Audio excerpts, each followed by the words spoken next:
ফের আমি আপনার কাছে বলছি ভাই, আমরা যে এখানে তাবারক করি, জলসা শেষে তাবারক আসে তো, তাবারক আছে। কেউ কেউ বলে থাকে যে জলসা শেষে তাবারক খাওয়া মানে ঠাকুরের প্রসাদ খাওয়া, বলেন নাউজুবিল্লাহ। বলে যে জলসা তাবারক খাওয়া মানে ঠাকুরের প্রসাদ খাওয়া। আচ্ছা, ওই লোকটা এই কথা বলার জন্য ঈমান আছে কি না আছে 1 মিনিট ধরে একটু হিসাব করব। 1 মিনিট ধরে হিসাব করি ওর ঈমান আছে কি না আছে। আচ্ছা, যে ব্যক্তি আল্লাহকে দোষ দেয় সে ব্যক্তি ঈমানদার না কাফের?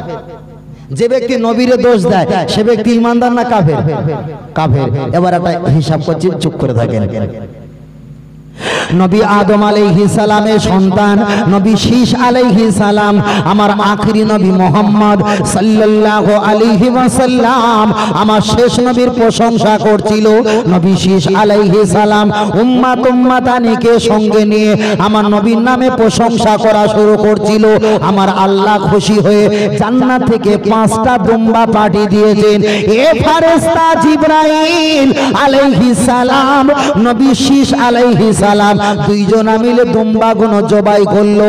জবাই করার পর নবী শীষ আলাইহিস সালাম লক্ষ্য করে দেখে পিছন দিকে 5টা দুম্বার ভিতরে আছে মাত্র 3টে আর 2টো নাই। আল্লাহকে জিজ্ঞাসা করলেন, আল্লাহ, নবী দেখা যায় ফেরেশতা জিবরাইল 5টা দুম্বা নিয়ে এসেছিল, 5টা জবাই করলাম, 3টে আছে আর 2টো কোথায় গেল? আমার আল্লাহ পাক বললেন, নবী শীষ, এ নবী আদম আলাইহিস সালামের ছেলে নবী শীষ, আপনি চিন্তা করবেন না। আমার আখেরি নবী শেষ নবী মুহাম্মদ সাল্লামের প্রশংসা যখন করছিলেন আমি আল্লাহ এত খুশি হয়েছিলাম, তাই খুশি হয়ে জান্নাত থেকে 5টা দুম্বা আমি পাঠিয়ে দিলাম। এই দুম্বা যখন জবাই করলে 5টা দুম্বা জবাই হয়ে গেল, 3টে তোমার উম্মাতদের তুমি বিতরণ করে খাওয়াও, 2টো আমি আল্লাহ জান্নাতে জমা রেখেছি। সেই জামানায়, আখেরি জামানায় আমার হাবিবের উম্মাতেরা আমার নবীর প্রশংসা যারা করবে আর শুনবে, এরা যখন জান্নাতে চলে আসবে, এই 2টো দুম্বা জবাই করা আমি আল্লাহ ওদেরকে হাতে করে আমি নিজে হস্তে তাদের পাতে তুলে দেব। জোরে বলেন সুবহানাল্লাহ। আমি আপনাকে বোঝাতে চেয়েছি, নবী শীষ আলাইহিস সালাম আমার নবীর প্রশংসা করছিল। আল্লাহ 5টা দুম্বা দিল, 3টে উম্মাদের তাবারক করে খাবিয়েছে, আর 2টো আমার আল্লাহ জমা রেখেছে।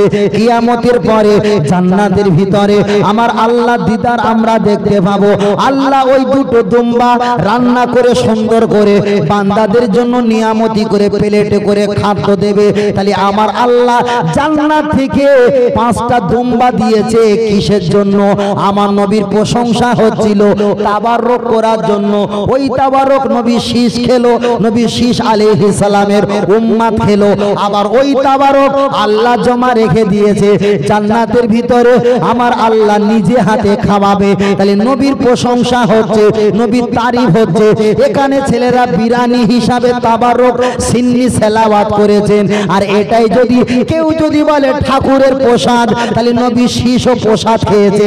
আল্লাহও জান্নাতের ভিতরে ওই ব্যক্তির যুক্তি অনুযায়ী আল্লাহ প্রসাদ খাওয়াবে। তার কারণ ওই ব্যক্তি আমাদের প্রতি হিংসা করতে করতে আল্লাহ আর নবীর প্রতি হিংসা করে কাফের হতে শুরু হয়েছে। আল্লাহ তো খাবে হাসরে কিয়ামতে, তাহলে ওটা কি প্রসাদ হবে? নবী শীষ তো খেলো, উম্মাহ তো খেলো, ওটা কি প্রসাদ? আর ওটা যদি প্রসাদ হয় তাহলে আল্লাহ আর নবী শীষ সাল্লাম দুজনেই প্রসাদের পক্ষে, তাহলে আপনি প্রসাদের বিপক্ষে, তাহলে আপনার তো ঈমান থাকবে না, কখনো ঈমান থাকবে না। আমি শুধু ঈমান আকীদা বাঁচানোর জন্য আজকের ওয়াজ বলে কিচ্ছু নয়, গভীর রাতে তো রাত 3টে বাজতে যায়, ওয়াজ নসিহত বলে কিছু নয়, বিভিন্ন দিকটা যেটা প্রয়োজন বলতে হবে সেই হিসাবে আমি আপনাদের কাছে বলছি। এটা তাকবীর, নারে তাকবীর, নারে তাকবীর, নারে তাকবীর।